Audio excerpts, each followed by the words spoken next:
Hello friends, welcome back to the YouTube channel dictation club. आज का dictation आनंद मासिक पत्रिका अंक 32 से लिया गया है, जो कि अलग अलग स्पीड में आपको मिल जाएगा। अगर आपको इसकी पीडीएफ अलग से चाहिए तो आप नीचे डिस्क्रिप्शन बॉक्स से टेलीग्राम चैनल ज्वाइन कर सकते हैं, जहां भविष्य में आने वाले डिक्टेशंस की लिंक डाल दी जाती है। साथ ही चैनल में आपको अन्य प्लेलिस्ट मिल जाएगी, जिसकी लिंक आपको डिस्क्रिप्शन बॉक्स में मिल जाएगी, जैसे रामधारी गुप्ता खंड 1, रामधारी गुप्ता खंड 2, न्यूज़पेपर डिक्टेशन, आनंद मासिक पत्रिका के विभिन्न अंक, जो कि अभी कुछ अंक कंप्लीट हो चुके हैं। इसके अलावा आउटलाइन के शॉर्ट्स भी मिल जाएंगे। तो ज़्यादा समय ना लेते हुए डिक्टेशन स्टार्ट करते हैं 5 सेकंड के बाद।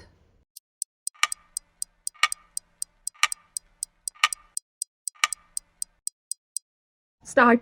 आदरणीय उपाध्यक्ष महोदय, मैं आपके माध्यम से मांग करना चाहता हूं कि जो झुग्गी झोपड़ियां हैं और गरीबों के मोहल्ले हैं जहां पर विद्यालय नहीं हैं, और वहां छोटे स्तर पर या तो विद्यालय खोले जाएं या कम फीस पर बच्चों की पढ़ाई हो सके, ऐसी कोई व्यवस्था कर दी जानी चाहिए।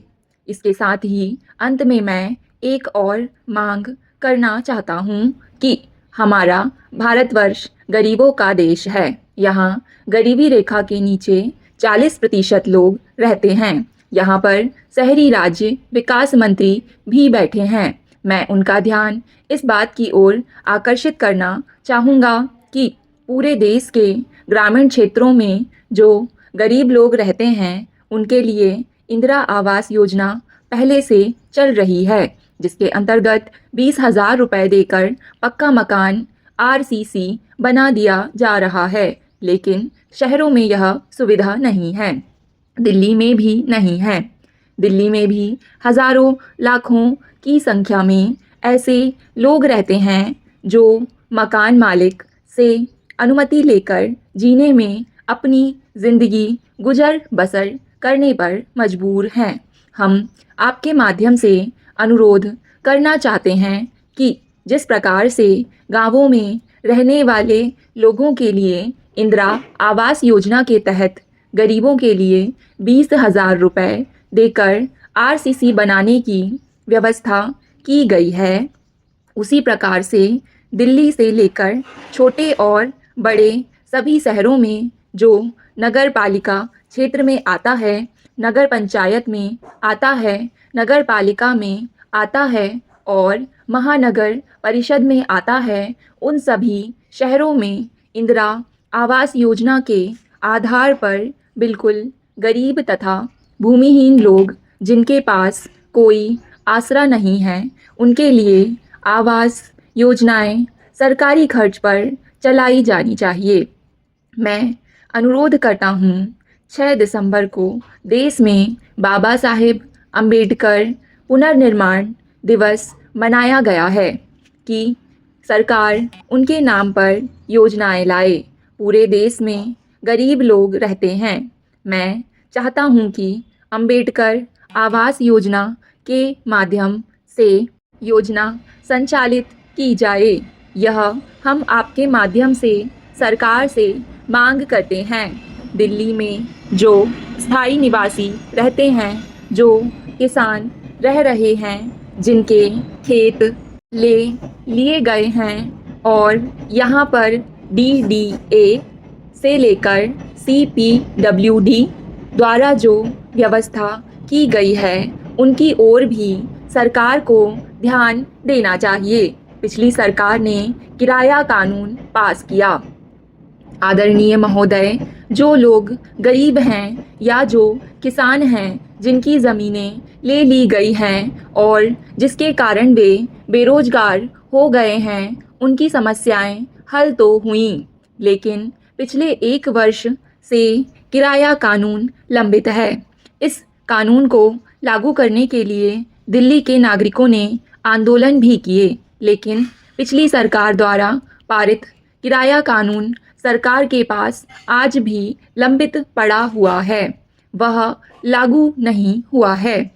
हम आपके माध्यम से कहना चाहेंगे कि जो नया किराया कानून पारित हुआ है उसको तुरंत इस सत्र के 20 तारीख को समाप्त होने से पहले लागू होना चाहिए, ताकि जो दिल्ली के गांवों में रहने वाले लोग हैं, जिनकी ज़मीनें ले ली गई थीं, जिनके मकान आज भी 2 रुपए तक किराए पर हैं, जो खाने तक के लिए तरस रहे हैं, उनकी समस्या हल हो सके। मैं चाहता हूँ कि यह नया किराया कानून जल्दी से लागू हो। आदरणीय महोदय, यहाँ मैं इस बिल का समर्थन करता हूँ। वहीं दिल्ली में असेंबली आने से वहाँ के 3 चुने हुए सदस्यों को डीडीए की समिति में लिया जाएगा और बताना चाहता हूँ कि इस समिति का गठन शीघ्र करने की राय प्रकट की गई है। मंत्री जी सदन में उपस्थित हैं। मैं और मेरे साथी श्री विजय गोयल, हम दोनों डीडीए के सलाहकार समिति के सदस्य हैं। हमको इस सदन ने चुनकर भेजा है। आपको यह जानकर आश्चर्य होगा कि पिछले 4 वर्षों में इस सलाहकार समिति की कोई बैठक नहीं हुई है। मंत्रालय कोई रहा हो, कोई सरकार रही हो, लेकिन डीडीए उस मंत्रालय के अंतर्गत आता है और किसी ने भी इस बारे में जानने की कोशिश नहीं की। इस संसद से सदस्य चुनकर गए, लेकिन सलाहकार समिति की कोई बैठक नहीं हुई। उसके अध्यक्ष दिल्ली में लेफ्टिनेंट गवर्नर हैं, लेकिन उन्होंने भी यह कभी जानने का प्रयत्न नहीं किया कि बैठक बुलाई जाए। मैं पूछता हूँ, क्या उस बैठक को सरकारी अधिकारी ही चलाते रहेंगे? जो चुने गए प्रतिनिधि हैं, उनकी कोई राय नहीं ली जाती और सारे निर्णय वही हो जाते हैं। क्या वही निर्णय जनता के हक में हैं? मैं आपके माध्यम से मांग करता हूँ। मुझे मालूम नहीं है कि आप सज़ा दे सकते हैं या नहीं दे सकते हैं। स्टॉप। डिक्टेशन पसंद आए तो वीडियो को लाइक तथा चैनल को सब्सक्राइब ज़रूर करें। धन्यवाद।